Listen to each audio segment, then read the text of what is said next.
Donc bonjour, Chilou. Non, c'est bon. Faites ce que vous voulez. Voilà. Donc, j'ai cette conférence pour présenter les différents panels d'administration. Euh, on va on va voir ce qu'on appelle des panels d'administration, c'est-à-dire des choses qui permettent de gérer chez les hébergeurs des, vos sites, etc. On a pensé que c'était un truc qui était rarement abordé et qui pouvait servir les professionnels, les amateurs, de connaître un peu tout ce qui est disponible, enfin pas tout, parce que je vous rassure, ça sera pas exhaustif, et vous aurez des choses à aller vérifier par vous-même, regarder par vous-même, etc. C'est pour vous donner envie, soit de monter vos propres panels, soit de choisir vos hébergements en fonction du panel, pourquoi pas. Il y a des informations techniques à savoir. Quand on choisit un hébergement, qu'est-ce qu'il y a derrière, quel est l'outil qui va gérer l'hébergement. Donc on attaque tout de suite sur cet atelier. On va avoir les panneaux de différents hébergeurs, des solutions pour certains hébergements dédiés, donc les panels à installer vous-même, un petit focus sur Plesk, un gros focus sur cPanel et WHM. Et puis après, si on a le temps, j'espère, quelles sont vos solutions, quels sont vos choix, ou vous aurez peut-être des questions, voilà. Moi, il y a des solutions là-dedans que moi-même je ne pratique pas, donc je donne l'information. Si vous voulez intervenir à un moment donné de manière rapide pour dire, moi je pratique, voilà, il y a ça qui est intéressant là-dessus, n'hésitez pas. Alors, je vais commencer par OVH. Je pouvais pas faire l'impasse sur OVH. OVH, en mutualisé, ils ont un manager. Le manager OVH, c'est un manager propriétaire, c'est à eux. Voilà. Ce qui est intéressant chez le manager OVH, c'est que on a directement la gestion des domaines, comme chez Yonos, hein, parce qu'ils sont registrars. Donc, on peut acheter l'hébergement et les domaines, ou simplement l'hébergement, ou simplement les domaines. Voilà. Ils ont des différents services web. Il y a de la gestion de mails aussi. Vous pouvez avoir les mails associés, mais vous pouvez avoir des solutions de mails typiquement sur OVH. Donc vous pouvez très bien acheter votre nom de domaine chez OVH et puis l'héberger ailleurs. Voilà. Et il y a la possibilité de créer un utilisateur. Alors souvent les gens disent celui-là il va être référent technique, voilà. Mais vous pouvez demander à vos clients, ou vous-même, si c'est à vous, de créer un utilisateur chez OVH qui va avoir les mêmes droits, mais avec un nom d'utilisateur et un login qui va être différent de celui du client. Ça, c'est plutôt pas mal. C'est plutôt pas mal. Ça évite d'appeler le client parce que vous êtes le soir à devoir aller sur son panel et vous allez recevoir un SMS pour vous connecter. Alors, ma souris va un peu vite. Sur OVH, en mutualisé, on peut installer un module en un clic. Donc le module en un clic, vous l'avez tous pratiqué. Il y a un conseil à donner. Je ne sais pas si on voit assez clair, il y a un conseil à donner. Quand vous allez installer le module, c'est de passer en installation en mode avancé, de pouvoir choisir si vous allez prendre quelle base de données vous allez utiliser. Pour être sûr que vous n'avez pas une base de données qui va être créée par OVH, etc. Ça arrive sur certains serveurs et après c'est compliqué si c'est pas la base de données que vous aviez.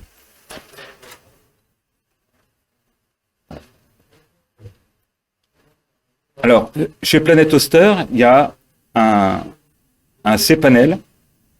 J'en ai loupé ou non, Hostinger. Non, j'en loupe. Ma souris est vachement trop sensible. Donc, il y a Yonos qui fait exactement la même chose qu'OVH. Hostinger, en mutualisé, ils ont un panel qui s'appelle HPanel. Mais en VPS, vous pouvez installer un truc qu'on verra plus tard, qu'on verra plus loin, qui est direct admin ou installer un cPanel. C'est-à-dire que Hostinger, c'est un hébergeur qui a choisi une solution personnalisée en mutualisée, mais qui permet en VPS d'installer des panneaux assez facilement sur les VPS. Et par contre, il faut avoir des compétences techniques sur les dédiés. Des vraies compétences. Planet Hoster. Vous avez un cPanel ou la solution Planet Hoster qui s'appelle NOC. NOC, on en parlera demain avec Marc Dechèvre. Donc, je fais un peu l'impasse là-dessus. C'est leur solution à eux. À savoir que sur le cPanel de Planet Hoster, il n'y a plus la solution de sauvegarde automatique. Ils l'ont supprimé pour des questions d'argent. Il faut dire ce qui est.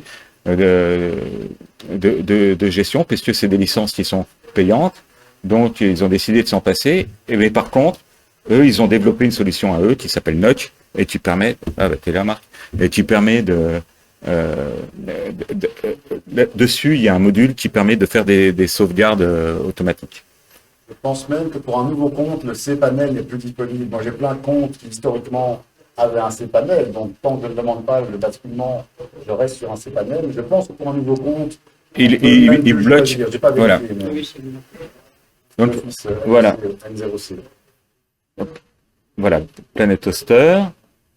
O2 Switch, c'est aussi un cPanel. C'est un espace à noter que chez O2 Switch, maintenant, voilà, l'espace client.o2switch, et c'est un autre site, mais on peut y accéder directement. Voilà, ils ont fait on a une nouvelle interface. Les autres, si vous êtes ancien chez O2 Switch, vous avez peut-être déjà vu l'interface Orange qu'il y avait avant. Maintenant, c'est l'interface personnalisée et le nouveau cPanel.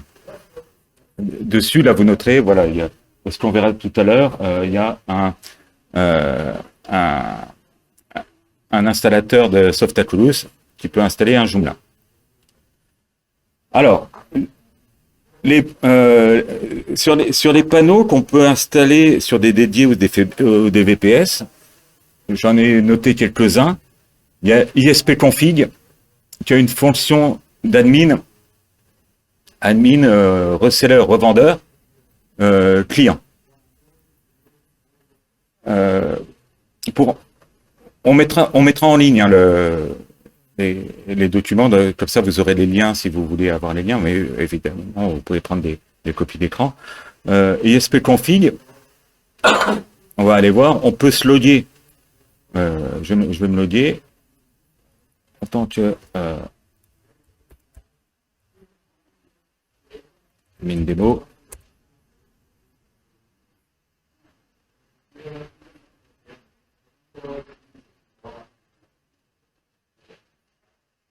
Et sous condition que ça fonctionne, on arrive à un panneau.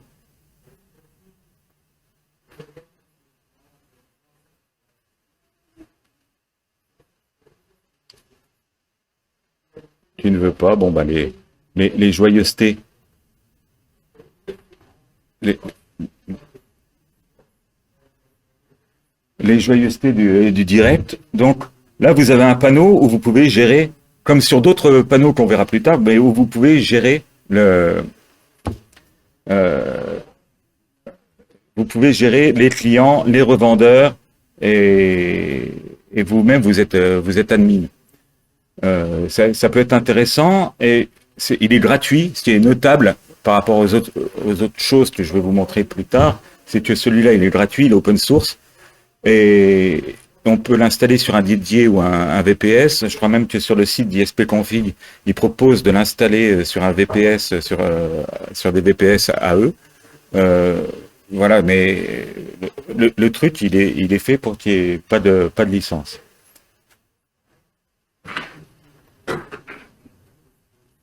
Cyberpanel, il est gratuit. Directement depuis leur site, on peut l'installer. Par exemple, sur AWS, c'est un hébergement Amazon. et il embarque, et ce qui est intéressant à noter, c'est qu'il embarque Open Lightspeed, qui est payant, et il devient payant uniquement si on utilise Lightspeed Entreprise, qui a un niveau de cache euh, supplémentaire. Hein. Mais on a déjà un bon truc avec Open Lightspeed, donc CyberPanel, ça peut être intéressant. J'en ai pas loupé, voilà. Donc, je vous ai montré quelque chose qu'on peut installer sur des dédiés. Sur les dédiés, les VPS, faut parfois certaines, enfin voilà, une maîtrise à installer des choses peut-être à installer en ligne de commande, d'autres directement depuis les sites des distributeurs. Et donc, ouais, il faut avoir conscience que certaines ont des licences et d'autres pas. Enfin, des licences payantes, d'autres pas. Ça, il faut vraiment regarder à chaque fois quel va être le coût. Et des fois, le coût vaut le coup, justement. Donc, sur les panneaux d'administration, il y a un panneau qui est très utilisé. C'est Plesk. Plesk, c'est facile pour les hébergeurs d'installer ça directement, donc on va vous le proposer sur certains. Je ne crois pas qu'en mutualisé, j'en ai pas encore trouvé, mais sur des dédiés, sur des VPS ou parfois c'est chez des revendeurs qui disent tiens bah je t'ai installé un Plesk. Donc je vous ai mis le lien. Il y a un plesk.com et surtout vous pouvez aller sur Try Plesk Now qui permet d'aller tester directement en passant par exemple par la version Linux et la version Windows. Alors ce qui est intéressant aussi avec Plesk, c'est que si vous avez un serveur Linux ou un serveur Windows, on peut installer sur les deux. C'est pas tous les panneaux d'hébergement qui permet de faire ça. Et donc là, si vous allez sur Login, voilà, vous avez moyen de voir un Plesk, mais tel qu'un administrateur va l'avoir, et de voir tout ce que peut faire un Plesk et d'aller le tester vraiment en live.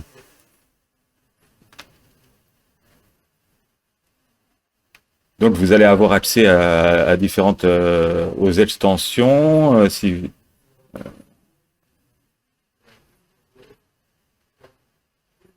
évidemment, hop, d'installer, par exemple là il y a un module qui est installé directement, qui est WordPress Toolkit, qui vous permet d'installer un WordPress, et on va voir qu'il y a des solutions, pour installer un Joomla.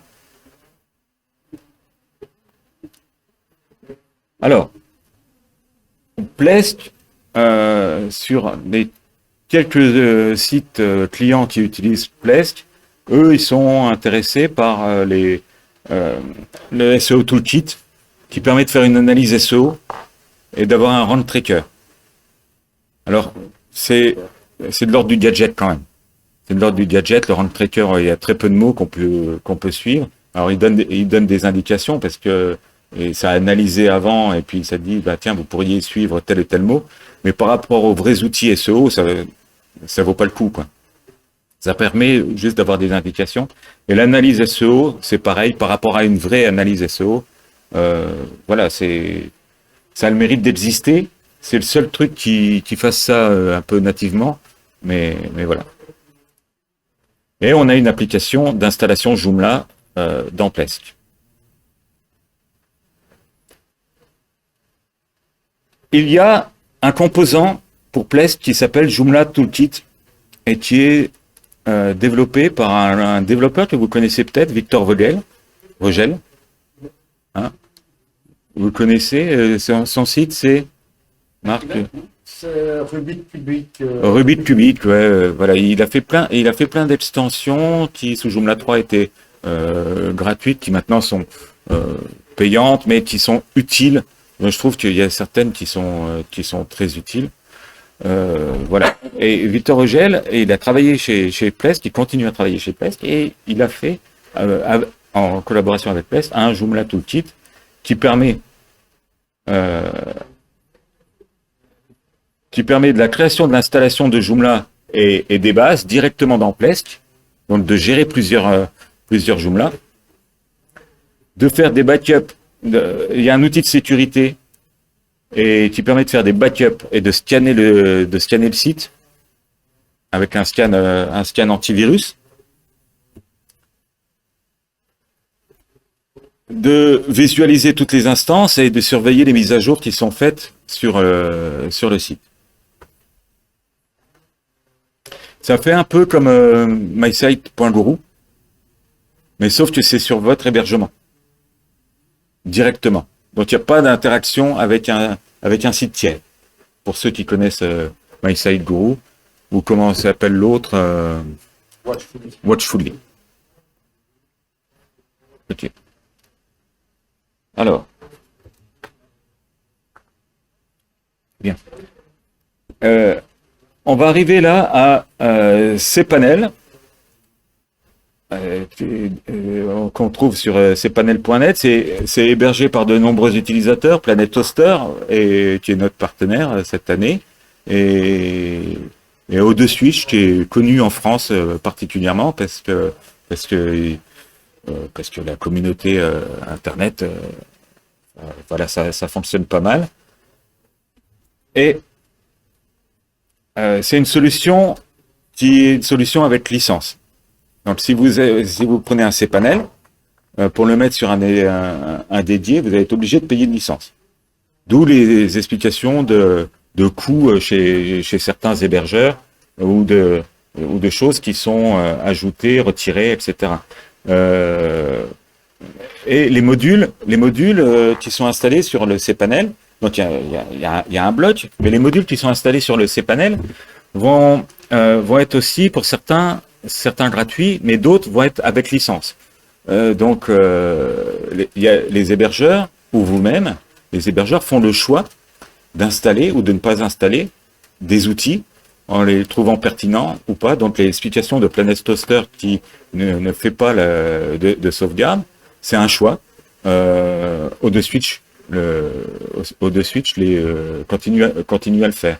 Il y a des choses, il y a un antivirus qui a une licence aussi, le mode security, etc.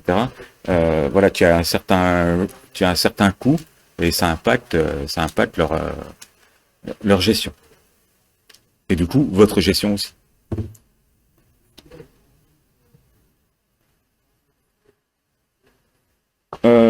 Sur le cPanel, alors, il y a un truc qui s'appelle Kernel Care que vous pouvez installer si vous avez un cPanel sur lequel vous avez la main,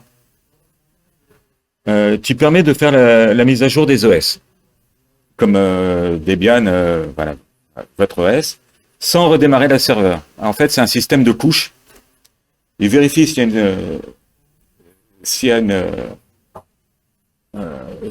y a un patch à installer, s'il y a une mise à jour à installer, et en fait, il va après vous avoir averti, il va installer une espèce de patch. Il y a la même chose à un add-on pour Joomla qui s'appelle Patchman, qu'on trouve sur patchman.co. Là, j'ai mis une phrase complète, mais un exemple avec un site Joomla qui n'a pas fait sa mise à jour. Le jour même, Patchman a appliqué le correctif de sécurité puis enlevé son patch quand l'utilisateur a procédé à la mise à jour. Donc, en plus, il faut noter voilà, qu'en plus de la notification par Joomla, Patchman effectue plusieurs appels par mail avant d'effectuer le correctif. Donc, je ne sais pas si on voit bien.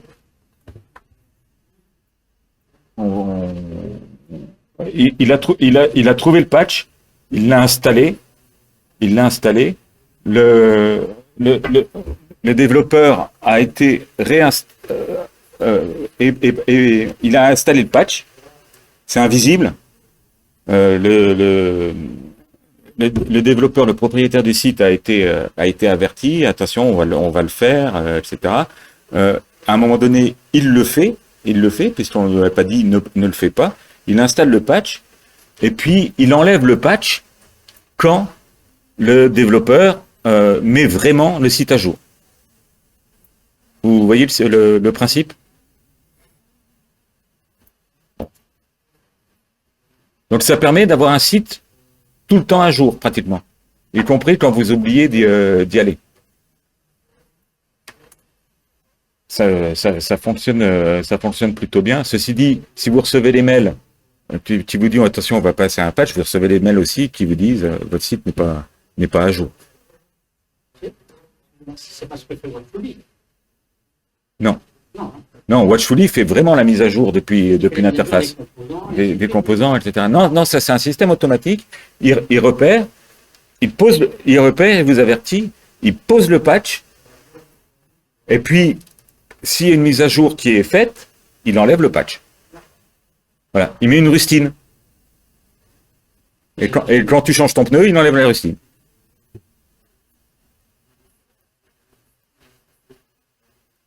Alors, ce qu'on peut faire, j'ai fait une liste, voilà, ce qu'on peut faire dans un cPNL, on va aller voir, de toute façon, je vais passer là-dessus. On peut gérer les hébergements, les sous-domaines, gérer les mails, la version et les options de PHP, les serveurs et zones DNS, les comptes FTP, gérer les fichiers directement sans passer par un FTP. Voilà, on fait aussi ça dans Flex. Hein. Utiliser l'explorateur de fichiers pour télécharger et téléverser des fichiers. Donc ça, on peut aller installer des IP à un Joomla, des IP directement dans le cPanel. Voilà, vous avez un zip avec un quick start. Vous pouvez gagner du temps en allant l'installer directement là où vous voulez. La création de sauvegarde à la condition qu'il y ait un module qui soit activé pour vérifier. Les permissions de fichiers pour sécuriser les données, ça on va le voir. Et parfois, il y a un logiciel antivirus qui vous permet soit de protéger votre hébergement ou de scanner l'hébergement. Qu'est-ce qu'on peut faire aussi dans un cPanel? Il y a un Astralaton ou un Softaculous selon les hébergeurs. PlanetHoster, ils ont l'installatron. Je ne sais pas si ceux qui sont chez PlanetHoster, s'ils ont déjà vu l'installatron. Sur un cPanel, c'est sur Softaculous. Alors moi, je suis tombé. Peut-être qu'il y a les deux, mais. Ouais. Alors moi, je suis tombé sur des hébergements cPanel où il y avait l'installatron. Donc c'est pour ça que je le cite. L'installatron, ça ressemble un peu à ça. Vous l'avez jamais vu? C'est pareil que Softaculous. Hein. Ça fait exactement la même chose. Softaculous.com, là, il y a même un lien où vous pouvez aller voir les démos. Donc, il fait de la création, de la copie et du staging. Vous avez déjà essayé dedans? Non? Ouais. Le staging, c'est bien pratique pour faire. On implique du picata. On va aller voir. Tester des choses et puis bien le laisser là ou bien dire voilà tout ce que j'ai fait, je vais le conserver, je vais le plus en production. Et Softaculous, ils ont développé un outil qui peut être bien si vous êtes créateur de site, développeur, etc., qui s'appelle AMPPS,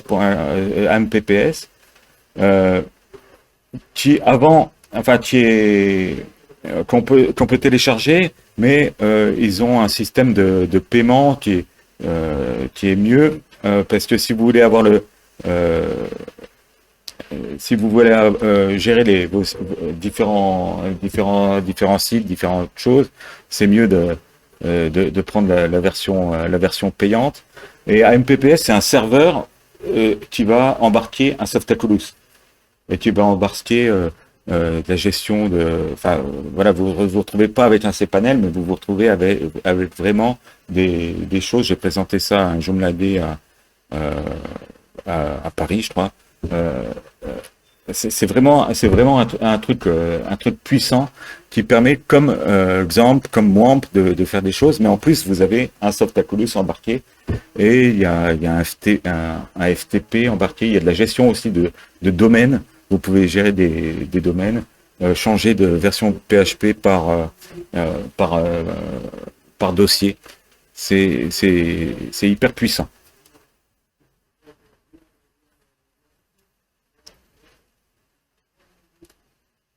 Dans un cPanel, bien souvent, il y a LS-Cache, Lightspeed, donc un système de cache serveur. Vous savez qu'il y a différents systèmes de cache. Vous avez un cache, le cache DNS, les caches DNS qui sont dans les caches web. Vous avez le cache de votre navigateur. Vous avez un cache Joomla, mais vous pouvez avoir un cache sur le serveur. D'accord?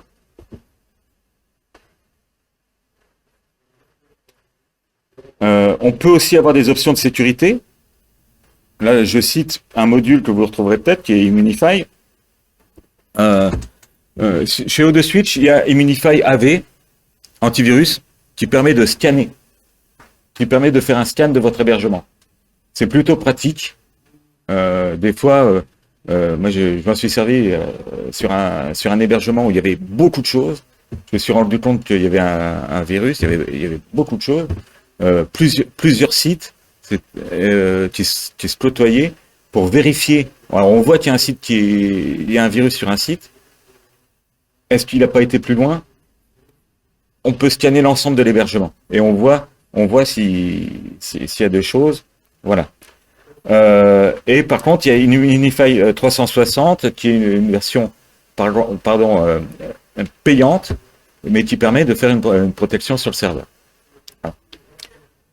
Et si on combine ça avec Cloudflare pour gérer les CDN, c'est vraiment, voilà, vous avez une solution de sécurité qui fait le tout, qui fait le job. Alors moi, je vous propose là qu'on aille visiter un cPanel. De quoi? J'ai cru qu'on allait se lever, qu'on allait visiter quelque chose. Qu'on aille visiter, ouais. On aille visiter la cathédrale de Metz, la magnifique. Maintenant, il nous reste 25 minutes, profitons-en. Donc, qu'on aille visiter un cPanel.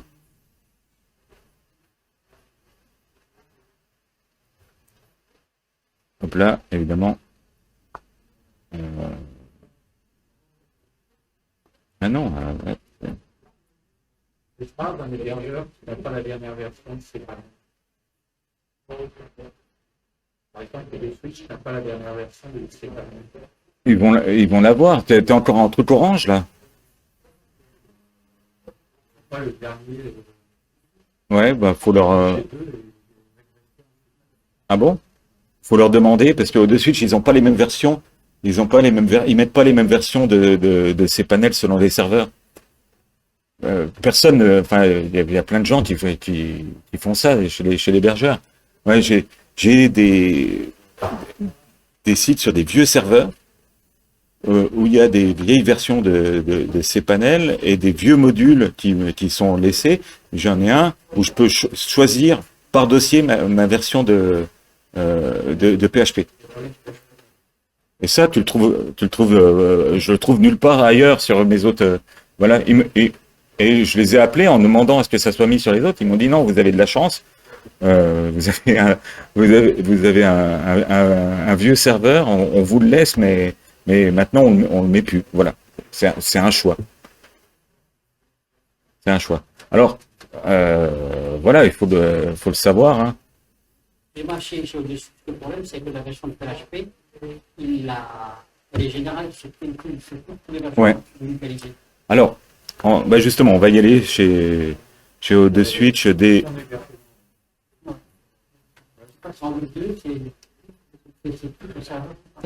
Et je me rends compte que j'ai sauté des slides parce que ça c'est la fin et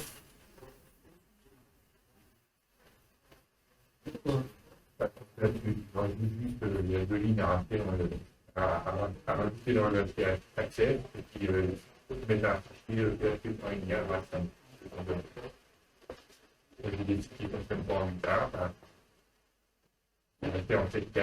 Ça dépend de l'hébergeur. Certains PHP ne déclenchent pas. Donc, mais moi, Oui, j'ai le cas chez Planet Hoster et ils m'ont indiqué, il y a eu 2 échanges hein, et il a mis en place c'était 2 lignes dans le HT Access, qui n'est pas la ligne classique parce que c'est spécifique à quelque chose, mais voilà, il y a moyen, en posant la question à l'hébergeur. Et maintenant, on le fait sur Planet Hoster. Sur le PHP, Alors, sur le serveur qu'on a. Mais si j'ai 3 sites parce qu'il y a des sous-dossiers ou que c'est, ouais, là, il n'y a pas de gestion par sous-domaine, par. alors, il y a un truc dont je vous ai pas parlé, c'est WHM. Et WHM, en fait, WHM, c'est Panel, la boîte cpanel.net qui fait ça.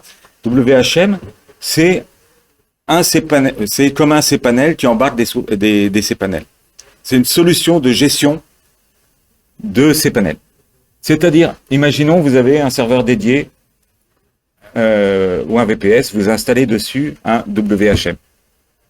Vous avez toute une interface qui vous permet de gérer des cPanel et de créer des cPanel pour vos clients. Vous-même. C'est-à-dire ce que fait ODeSwitch, vous êtes capable de le faire pour vos clients. Vous voyez l'intérêt du truc? Bon, après, il faut savoir aller dedans, il faut savoir l'installer. Il ne faut pas avoir peur de prendre des risques parce que c'est une grosse responsabilité. Mais vous pouvez le faire. ODeSwitch, ils ont un WHM hein, qui gère les différents cPanel et ce qui vous permet, vous, en tant que super administrateur, d'aller sur les différents cPanel et de faire les réglages des différents cPanel et d'allouer des choses aux différents cPanel, d'allouer des ressources, des droits, etc. Et après, le type qui a des droits sur les cPanel va pouvoir faire des choses aussi à son niveau.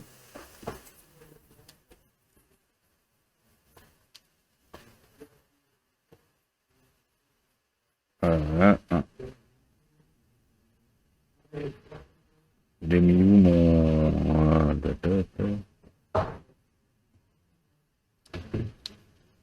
Ok, donc là, on est sur un cPanel.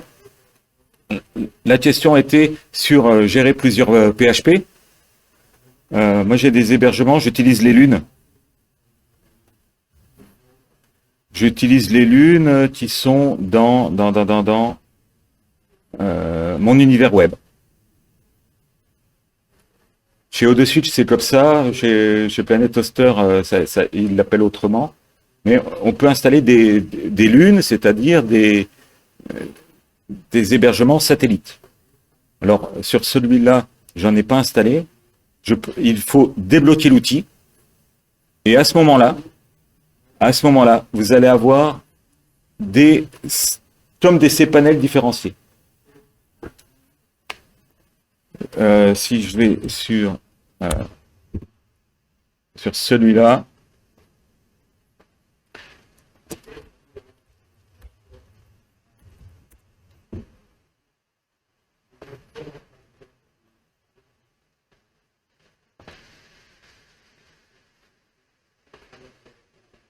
voilà, là j'ai un utilisateur et je vais pouvoir aller sur mes différentes lunes où j'aurais mis des choses.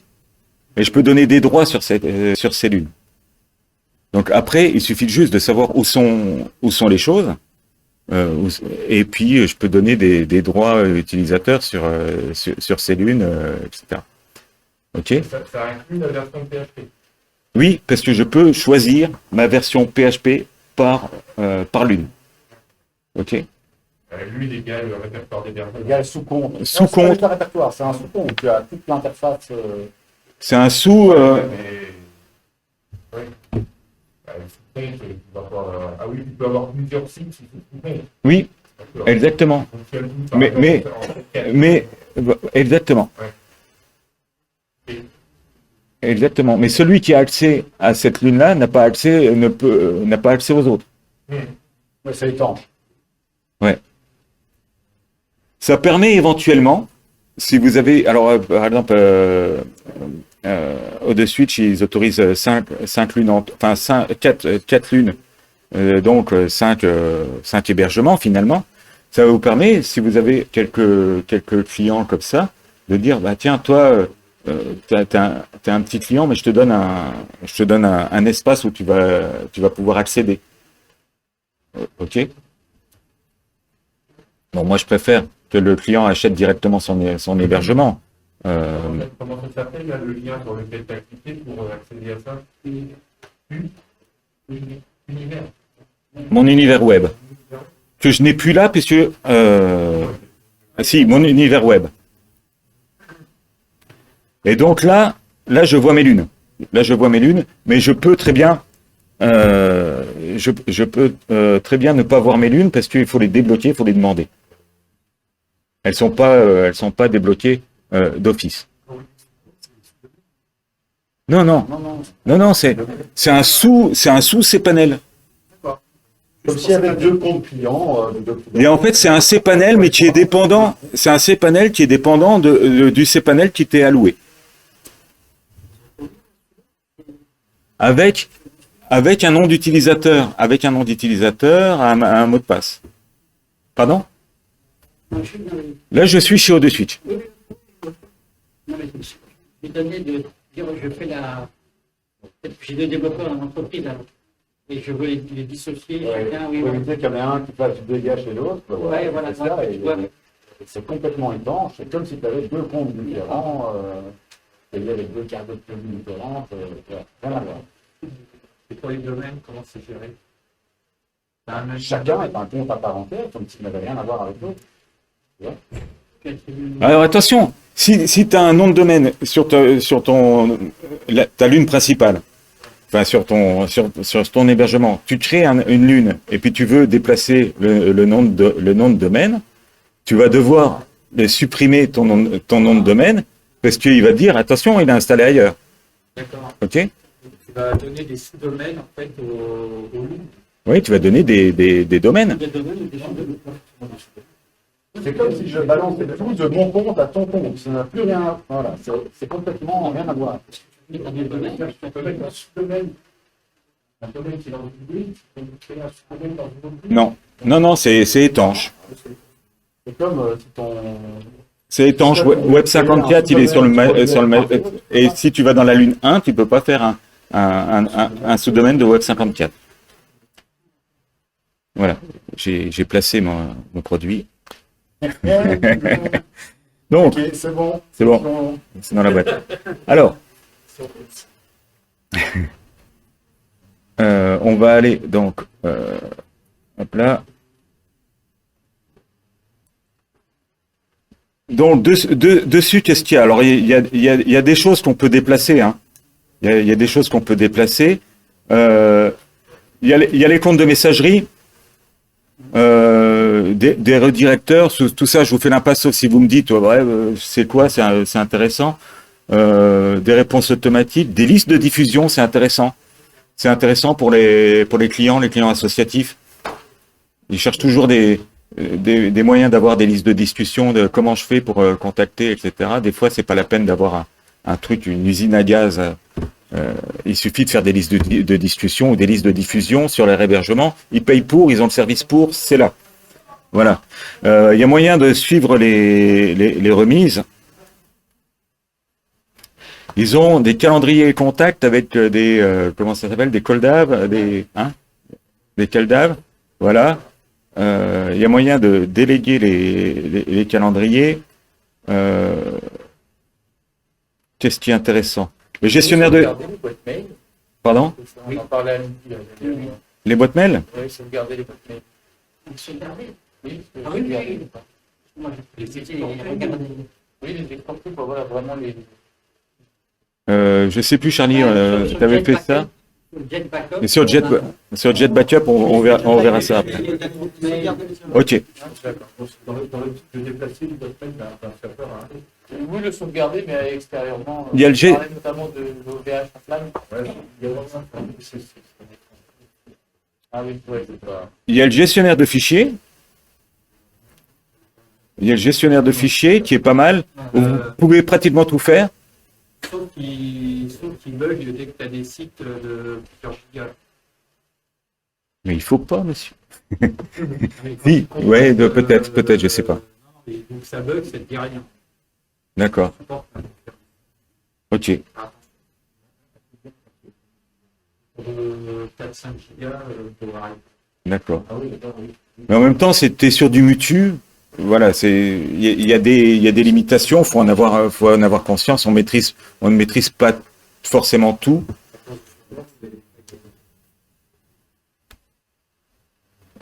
La réponse des supports, c'est d'utiliser FileZilla. Ouais, d'accord. Et à la limite de quelques gigas, en tout cas, pour faire quoi? Pour défiler un fichier, pour Non, pour zipper. En fait, ça bug. Ah ouais, d'accord. En gros, c'est un truc avec des fichiers, des images, des vidéos. Ça va pas le. Attends. Alors là, on peut également. Il y a un dossier avec une image.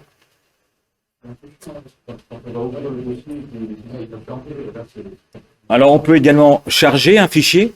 Vous pouvez charger un zip, on en parlait au début. Vous pouvez charger un zip. Par exemple, vous pouvez déplacer les éléments. Vous pouvez. Alors, hein? Normalement non. Normalement non. Ta connexion, quoi. À la limite. Ouais, mais là, leur offre est illimitée. Voilà, il y a peut-être une limite, mais voilà. Le copier aussi, il faut faire gaffe. Dupliquer ton site qui fait 10 gigas, ça va. Et il aime pas. Bon. Il n'aime pas pour déplacer des petits répertoires de 3-4 gigas, 5, 6. Et la fonction zip peut être intéressante. Moi, par exemple, des fois, je travaille sur des sites. Encore 10 minutes. Je travaille sur des sites. Je sais que je vais avoir peut-être à les réinstaller, à faire des choses. Mais mes sauvegardes, je les fais pas en JPA. Je suis sur le même hébergement. Je les fais en zip, en Atiba. Et puis après, il me suffit, ça plante. Je reprends mon zip, je le dézip, je le réinstalle. J'ai pas besoin de repasser par le JPA, toute la procédure de quick start, etc. Je dézip dans un autre dossier, ou je fais une copie dans un autre dossier en zip et je le dézip et je repars sur l'installation. Voilà.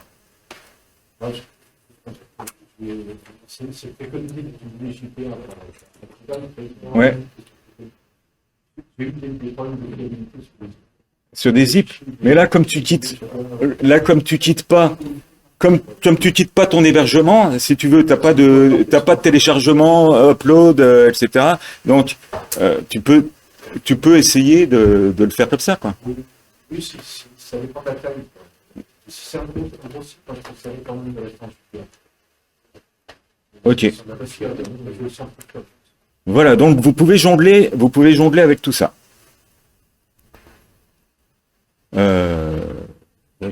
La confidentialité du répertoire, ça peut être intéressant.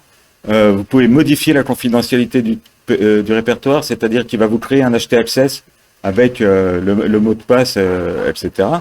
Ce que l'on fait à chaque fois en recherchant quel est le code, moi je suis pas développeur, quel est le code qu'il faut mettre, à quel endroit le htaccess codé de telle et telle manière. Là, il le fait tout seul.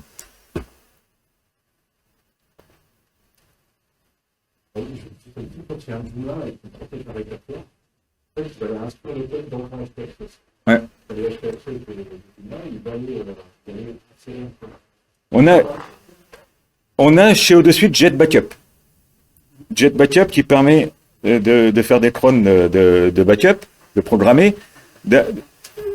Donc, d'avoir des backups d'email, d'avoir un backup de database. Voilà. Et là, si j'ai envie de restaurer une base, la base du 16 juin, je peux le restaurer ou générer un download pour le travailler en local, par exemple. Et on a pareil avec les fichiers. Alors, je vais, par exemple, le 16 juin ou le 15 juin, je vais aller sur mon File Manager, je vais voir toute mon arborescence, et je vais pouvoir aller dans celui-là. J'ai juste un dossier à aller remettre, juste un. Alors, vous avez déjà ça chez OVH, remets-moi le truc, mais là, j'ai juste un dossier. Je choisis mon dossier et à un endroit. Et normalement, ça marche, ouais, voilà. Hop. Soit je le télécharge, soit je le restaure. Alors, quelle est la solution si tu veux restaurer, tu trouves un virus au mois de juin et tu peux revenir au mois d'avril?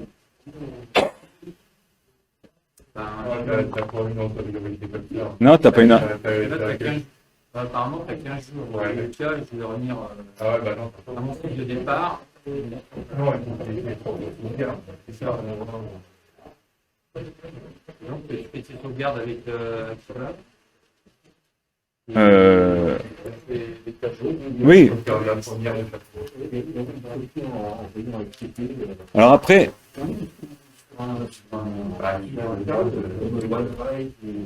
la solution, ça peut être d'avoir deux hébergements, deux hébergements, par exemple, deux hébergements ou deux switch, ils sont dits illimités, donc voilà, il y a de la place.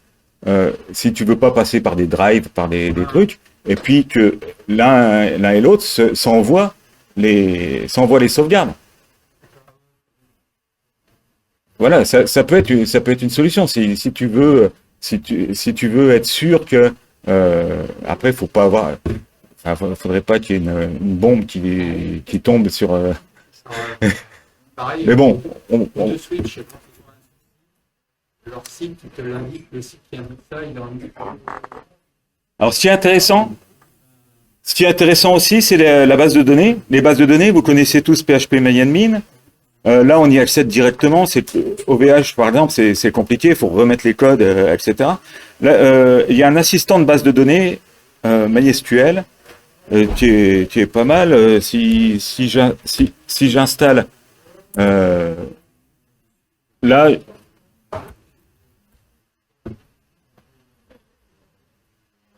je génère un mot de passe. Je crée un utilisateur qui va avoir tous les privilèges.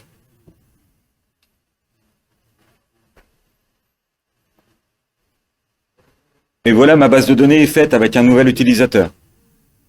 OK? En quelques clics, il m'a créé le nouvel utilisateur. Voilà.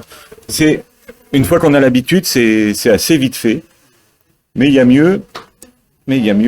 Encore un peu, Monsieur Cadbury. Hop. On va aller voir dans le Softaculous parce que c'est ça qui nous intéresse. On fait du Joomla. Pardon? 1 minute. 1 minute, mais à côté, ils n'ont pas fini. Ils ont applaudi il y a 10 minutes. Ils ont applaudi deux fois. Il y a eu un rappel. Ok. Joomla, vous l'avez déjà fait ici? Oui? De passer par là? Vous pouvez l'installer. On va le faire. Bah justement, on a 1 minute. Hop. Je veux installer un Joomla dans le dossier weblore.fr/JAD. Je donne le nom du site, je peux le modifier, description du site, mon nom d'utilisateur, le mot de passe. Je choisis ma langue. Je peux également choisir le nom de ma base de données. Il va me créer le nom de la base de données tel que je veux. Ça, c'est intéressant. Je l'installe. J'envoie un mail éventuellement à la personne qui est intéressée. Ça peut être à moi, mais ça peut être aux collègues, ça peut être au client. Évidemment, il y a des restrictions. J'aurais dû le savoir. Voilà. J'installe.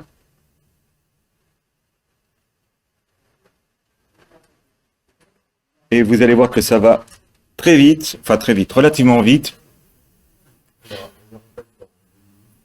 Mais si, c'est fait. Et le retour à la vue d'ensemble me permet de voir mon JAD. Mon JAD, ici j'ai un outil pour créer un site de développement, c'est-à-dire un staging que je vais pouvoir repousser vers le site, une copie du site où je vais pouvoir éditer mes informations et je peux me loguer aussi directement sans avoir besoin du mot de passe comme admin en passant par là. Bah, tu vois, ça valait le coup d'attendre jusqu'au bout. Attends, c'est où ce truc-là? Il faudra aller voir en ligne. C'est là, ici tu as un petit bonhomme, tu te logs comme admin, c'est-à-dire que... Il te garde tous les sites que tu as créés par le... Ouais. Et si tu l'as pas créé par le Softaculous, dernier truc et astuce, tu vas dans importer, tu lui dis, là tu vas from this server, tu lui dis auto-detect all installation, il va te détecter tous les Joomla que tu as sur ton hébergement et il va te les ajouter dans le Softaculous. Donc même si on l'a installé à la mano, ce que moi je fais d'habitude, et puis je me dis, oh maintenant il n'y a plus de maintenance sur ce site, mais je vais quand même activer la mise à jour automatique de Joomla. Ce qu'on peut faire ici dedans. Pas les extensions, mais tu peux cocher dans Softaculous qui met à jour Joomla.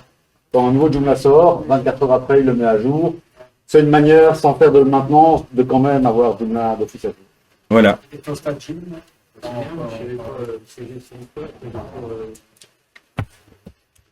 Voilà. Et il me reste plus qu'à vous dire merci. Et merci.